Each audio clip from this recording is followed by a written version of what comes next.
जय श्री राम। मैं वसंत रावल आज मैं आपको बताने आया हूं तक्षक काल सर्पयोग कैसे बनता है और उसका फलादेश क्या होता है। उसके पहले और भी कुछ खास बातें मैं आपको बताना चाहता हूं, जैसे कि काल सर्प ये नाम की उत्पत्ति कैसे हुई। राहु ग्रह के अधिदेवता है काल और राहु ग्रह के प्रत्यधि देवता है सर्प। फिर से कहूंगा, राहु ग्रह के अधिदेवता है काल और राहु ग्रह के प्रत्यधि देवता है सर्प। ये अधिदेव और प्रत्यधिदेव ये दोनों भगवानों को जब एक साथ जोड़ा गया तो एक नए नाम की उत्पत्ति हुई, जिसे हम लोग कहते हैं काल सर्प योग। काल सर्प योग के मुख्य दो प्रकार हैं। एक है राहुमुखी काल सर्प योग, जिसे शास्त्र में कहा गया है उदित काल सर्प योग, जो बहुत ही अशुभ फल देता है। और दूसरे नंबर पे आता है केतुमुखी काल सर्प योग। इसे शास्त्र में क्या कहा गया है, अनुदित काल सर्प योग, जो बिल्कुल अशुभ फल नहीं देता।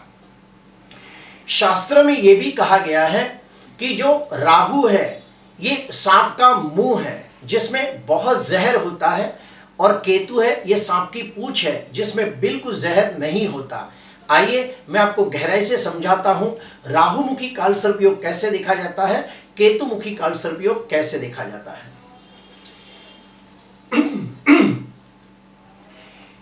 जन्म कुंडली के अंदर जो 7 ग्रह होते हैं, यानी कि सूर्य, चंद्र, मंगल, बुध, गुरु, शुक्र, शनि, ये जो 7 ग्रह है ये हमेशा एंटी क्लॉकवाइज घूमते हैं, यानी कि इस प्रकार से आगे बढ़ते हैं।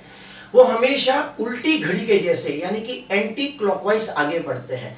8 में से 9, 10, 11, 12 इस प्रकार से जाते हैं।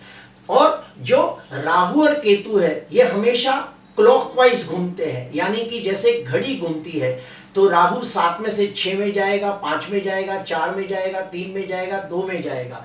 तो एक बात क्लियर हो गई कि जो 7 ग्रह है ये हमेशा एंटी क्लॉकवाइज आगे बढ़ते हैं, और जो राहु केतु है ये क्लॉकवाइज आगे बढ़ते हैं। मैंने पहले ही कहा कि राहु को सांप का मुंह माना गया है जिसमें जहर होता है, और केतु को सांप की पूंछ माना गया है जिसमें जहर नहीं होता। अभी ये जो 7 ग्रह है ये आगे बढ़ते बढ़ते बढ़ते राहु के मुख में जाते हैं, इसीलिए कहा जाता है राहुमुखी काल सर्प योग। और जब सारे ग्रह इस तरफ हो और वो आगे बढ़ते बढ़ते बढ़ते केतु की तरफ जाते हैं, इसलिए कहा जाता है केतुमुखी काल सर्प योग। जब सारे ग्रह पहले भाव से लेके 7वें भाव में हो तो इसे कहा गया है राहुमुखी काल सर्प योग, जो बहुत ही अशुभ होता है। और 7वें भाव से लेके पहले भाव के दरमियान जब सारे ग्रह आ जाए तो उसे कहा जाता है केतुमुखी काल सर्प योग, जो बिल्कुल अशुभ फल नहीं देता।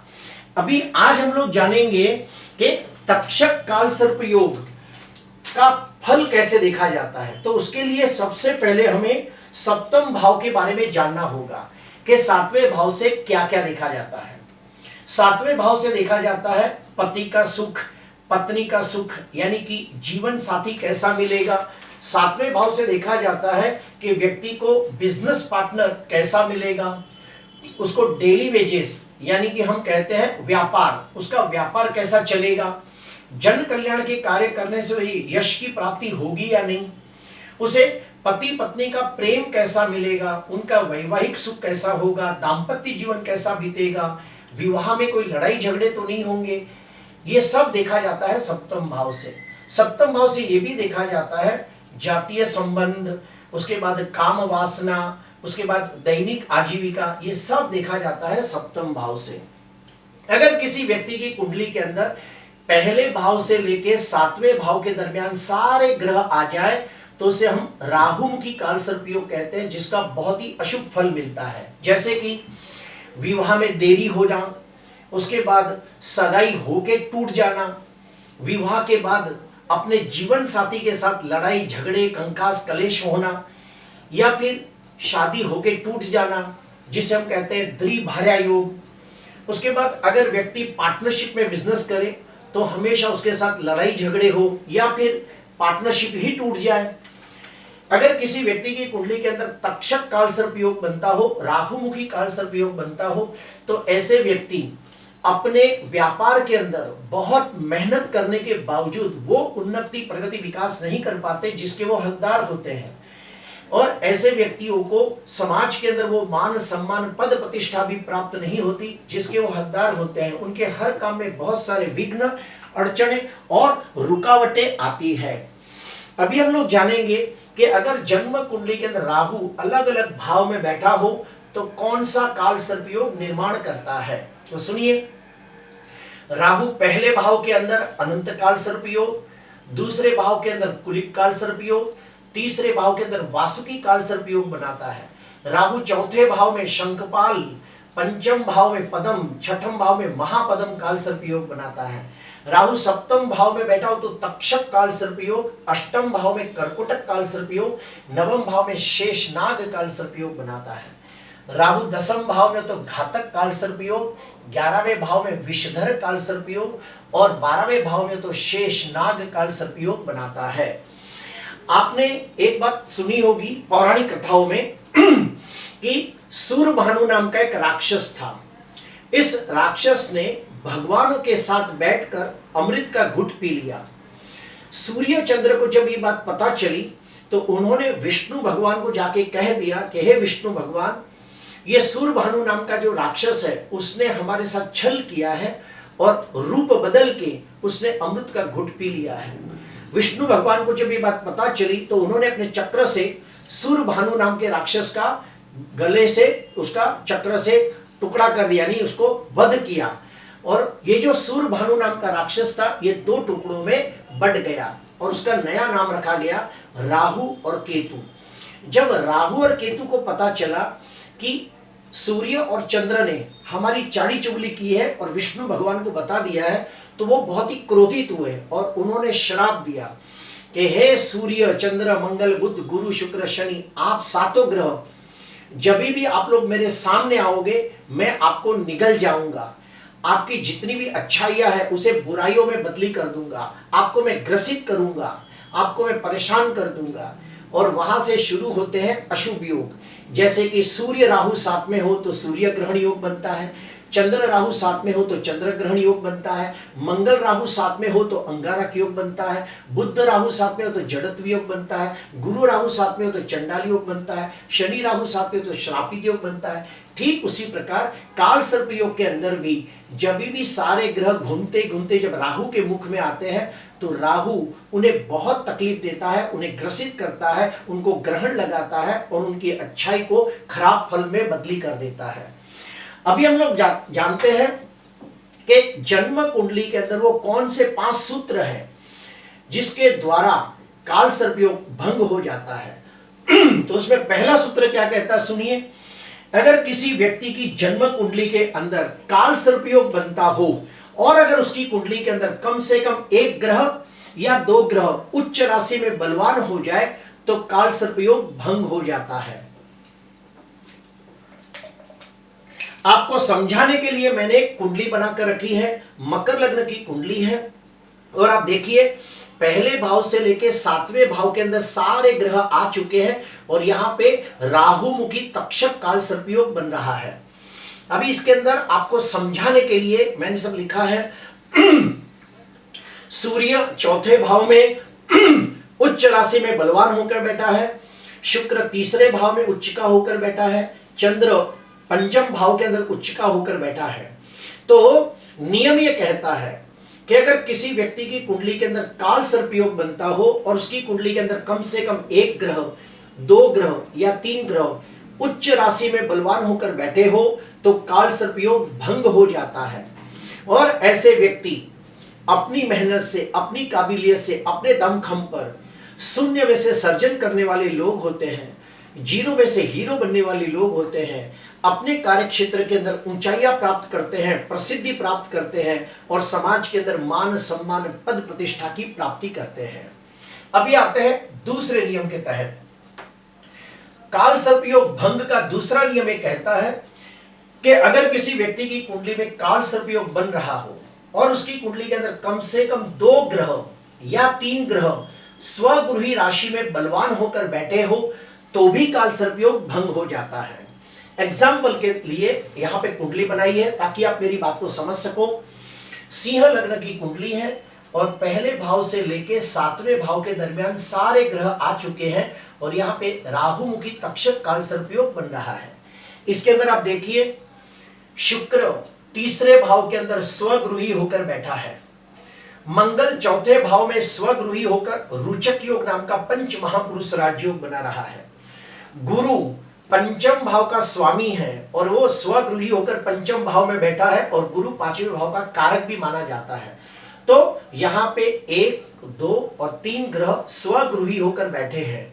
तो ऐसी स्थिति में हम कहेंगे कि ये काल सर्पयोग भंग हो रहा है और ऐसे व्यक्ति अपनी मेहनत से, अपनी काबिलियत से, अपने दमखम पर शून्य में से सर्जन करने वाले लोग होंगे। अपने कार्य क्षेत्र के अंदर अपने अच्छे कर्मों की वजह से नामना कमाएंगे, ऊंचाइयां प्राप्त करेंगे, प्रसिद्धि प्राप्त करेंगे और समाज के अंदर यश जश कीर्ति प्राप्त करेंगे और ऐसे व्यक्ति दुनिया के अंदर बहुत नामना कमाते हैं। अभी आते हैं तीसरा नियम। अगर किसी व्यक्ति की कुंडली के अंदर अगर 4 या 5 शुभ योग बनते हो तो भी काल सर्पयोग भंग हो जाता है। आपको समझाने के लिए मैंने कुंडली बनाई है ताकि आप मेरी बात को समझ सको। तुला लग्न की कुंडली के अंदर पहले भाव से लेकर 7वें भाव के अंदर सारे ग्रह आ चुके हैं और यहाँ पे राहु मुखी काल सर्पयोग बन रहा है। अभी देखिए कौन से शुभ योग बन रहे हैं।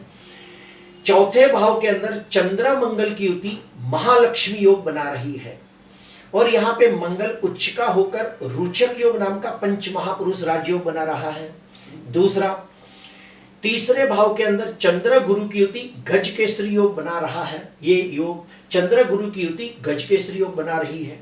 उसके बाद तीसरा, पंचम भाव के अंदर सूर्य बुध की युति बुध आदित्य योग बना रहा है। वहां पे ही देखो बुध शुक्र की युति लक्ष्मी नारायण योग बना रही है। इसके अलावा भी और बहुत सारे योग बनते हैं, जैसे कि आपने नियम सुना होगा, सूर्य से दूसरे और 12वें भाव के अंदर कोई भी ग्रह बैठा हो तो वेशी वाशी उभयचरी योग बनता है।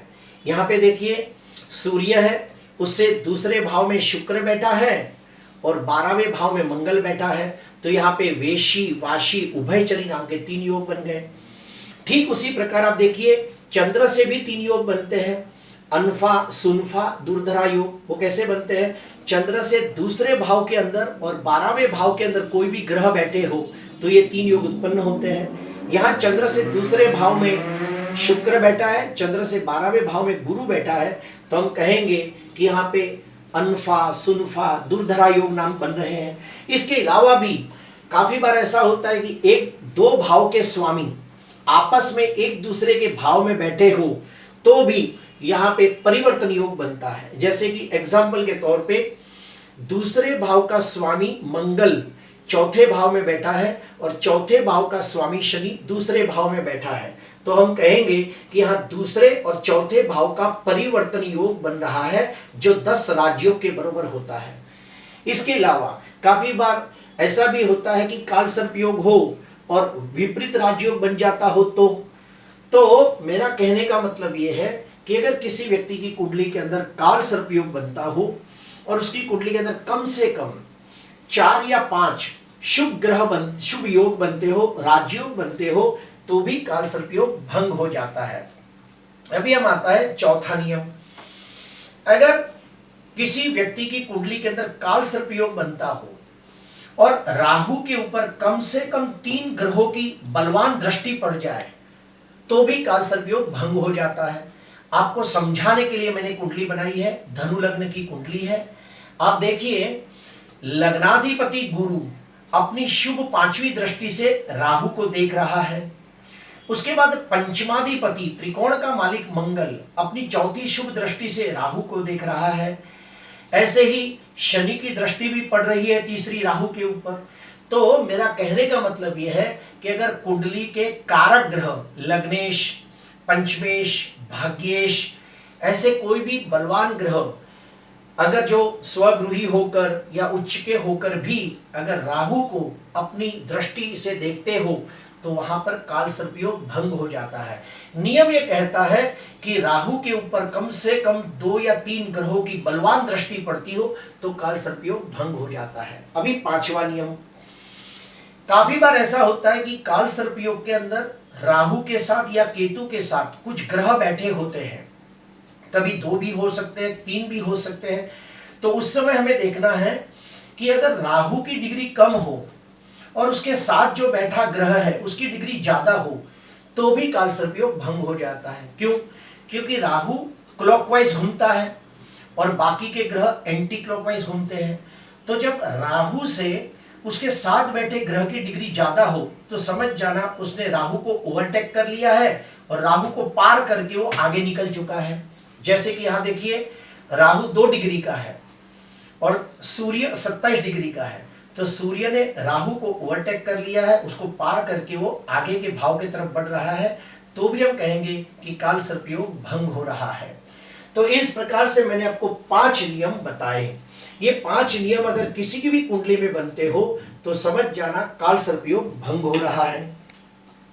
काफी बार ऐसा होता है कि अगर किसी व्यक्ति की कुंडली के अंदर मान लो कि 1 ग्रह उच्च का है, 2 ग्रह स्वगृही है और 2-3 शुभ योग भी बन रहे हैं तो भी काल सर्पयोग भंग हो जाता है।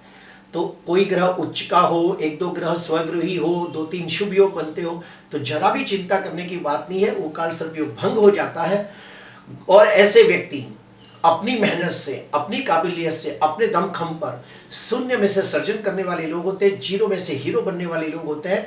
अपने अच्छे कामों की वजह से अपने कार्य क्षेत्र के अंदर ऊंचाइयां प्राप्त करते हैं, पद प्रतिष्ठा प्राप्त करते हैं, प्रसिद्धि प्राप्त करते हैं, मान सम्मान प्राप्त करते हैं। अभी हम लोग और एक स्टेप अंदर जाते हैं। अगर मान लो किसी व्यक्ति की कुंडली में ये सब चीजें नहीं हो रही है और काल सर्पयोग भंग नहीं हो रहा है और वो काल सर्पयोग की वजह से व्यक्ति बहुत पीड़ित हो रहा है, तो उपाय कौन से करें? तो सुनिए, पहला उपाय, नाग पंचमी साल में 1 बार आती है, उस दिन किसी नाग के मंदिर में जाके किसी विद्वान ब्राह्मण के हाथों से शिव जी की पूजा आराधना करनी चाहिए। दूसरा उपाय, सोमवार के दिन शिव मंदिर में जाके रुद्रा अभिषेक कराना चाहिए।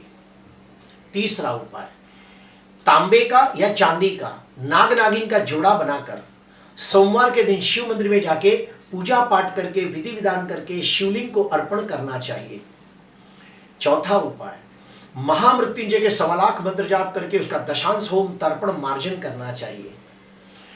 5वां उपाय, नाग पंचमी के दिन आप कोई भी शिव मंदिर में जाके खुद शिव जी का अभिषेक कर सकते हो, दूध और पानी को मिलाकर, और उसके अंदर लिंगाष्टकम, शिवाष्टकम, बिल्वाष्टकम, ऐसे बहुत सारे शिव जी के स्तोत्र हैं, पठन करके आप शिव जी को प्रार्थना कर सकते हो कि हे शिव जी, मेरा काल सर्पयोग की ताकत घटा दे और मुझे उसकी तकलीफ भी घटा दे। आखिरी उपाय, जिसको कुछ नहीं करना है, वो व्यक्ति कोई ऐसी जगह पे जाए जहां पे बहता पानी हो और शिव मंदिर हो, वहां पे किसी कर्मकांडी ब्राह्मण को लेके जाके उनके हाथों से काल सर्पयोग शांति पूजा करानी चाहिए। हम लोग महाराष्ट्र में रहते हैं तो हम लोग सबको ज्यादातर बोलते हैं त्र्यंबकेश्वर जाकर आप काल सर्पयोग की शांति पूजा कीजिए। प्रिय दर्शकों, आज मैंने आपको काल सर्पयोग के बारे में काफी जानकारी दी। और एक बात बता दूं, काल सर्पयोग का ज्यादातर मैंने प्रभाव देखा है कि ऐसे व्यक्ति 42 साल तक बहुत कठिनाई भरा जीवन जीते हैं, लेकिन 42 साल होने के बाद जैसे जैसे साल बीतते हैं वो धनवान, यशवान, कीर्तिवान बनते हैं। और एक चीज मैंने देखी है कि जिसकी भी कुंडली में काल सर्पयोग हो, अगर वो व्यक्ति 35 से 45 साल का हो, उस समय से बहुत तकलीफें होती हैं।